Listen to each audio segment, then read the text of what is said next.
Hello అండి. ఈ మొక్క ఏంటో గెస్ చేసారా? ఆకు నల్లేరండి. మామూలు నల్లేరు అందరికీ తెలిసే ఉంటుంది. విలేజెస్లో ఉన్న వాళ్ళకైతే పొలాల్లో చాలా విరివిగా దొరుకుతుంది.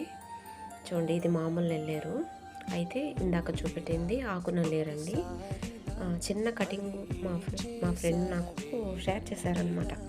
ఇంకా అలా పెరిగిపోతుంది, మనందరికీ తెలుసు. వాటర్ కూడా డైలీ ఇవ్వాల్సిన అవసరం కూడా లేదు. అయితే మామూలు నల్లేరులో ఎన్ని మెడిసినల్ వాల్యూస్ అయితే ఉన్నాయో అవన్నీ కూడా ఈ ఆకు నల్లేరులో ఉన్నాయండి. ముఖ్యంగా పచ్చడి చేసుకునేటప్పుడు మనం మామూలు నల్లేరుకైతే సైడ్స్లో ఉన్న ఈనెలు అవన్నీ తీసేస్తాం కదా, పీచు తీసేటప్పుడు చేతులు అవి దురద పెడతాయి అన్నమాట. ఈ నల్లేరు పచ్చడి చేసుకునేటప్పుడు అలాంటి ప్రాబ్లమ్స్ ఏమీ ఉండవండి. చూడండి, ఈ సైడ్స్లో ఉన్న ఈనెలన్నీ తీసేస్తాం కదా, అవన్నీ కూడా ఇక్కడ ఏమి తీయక్కర్లేదన్నమాట.